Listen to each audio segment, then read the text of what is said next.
Hai Sobat Pecinta Bahasa, pernah kepikiran nggak sih dari mana sih bahasa Indonesia ini berasal dan kenapa bahasa Indonesia menjadi bahasa kita semua? Dan di video kali ini kita akan membahas sejarah seru bahasa Indonesia, petualangannya dari bahasa tradisional sampai ke istana kepresidenan.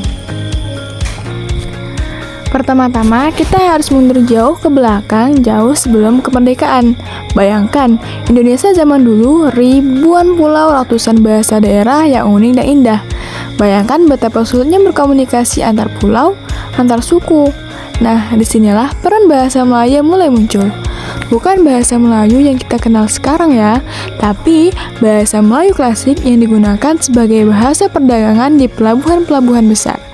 Bayangkan, para pedagang dari berbagai daerah, berdagang rempah-rempah, kain, dan berbagai barang lainnya. Dan mereka butuh bahasa perantara.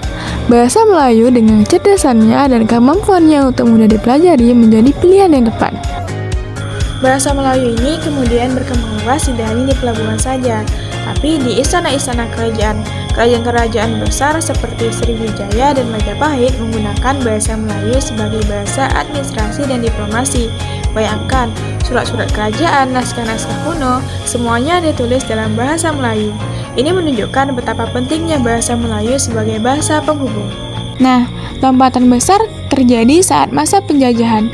Walaupun ada upaya untuk menindas bahasa dan budaya lokal, bahasa Melayu justru semakin berkembang.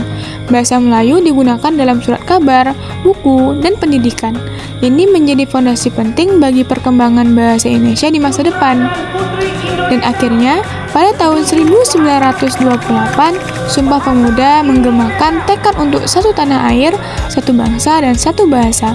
Bahasa Melayu dengan berbagai variasinya dipilih sebagai dasar bahasa nasional.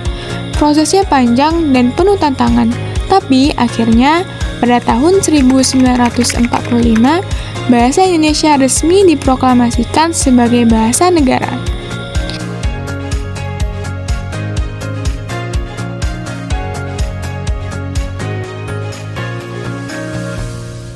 Jadi itulah sejarah singkat bahasa Indonesia, perjalanan panjang dan menarik dari bahasa pedagang di pasar hingga menjadi bahasa persatuan di seluruh Nusantara. Bahasa Indonesia bukan hanya sekedar bahasa, tapi juga sebagai simbol identitas dan kebanggaan kita sebagai bangsa Indonesia. Jangan lupa like, komen, dan subscribe ya!